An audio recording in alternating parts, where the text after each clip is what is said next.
Storytime de mi audiencia. Me desperté una noche gritando.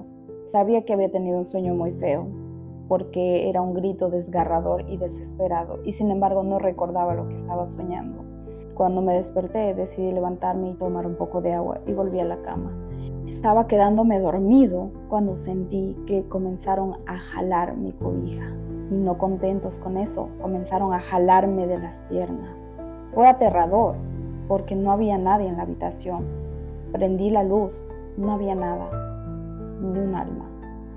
Y sin embargo seguía sintiendo que había algo. Apagué las luces, volví a la cama.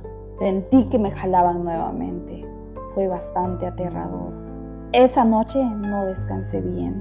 Al día siguiente noté unas ligeras marcas rojas en mis pies.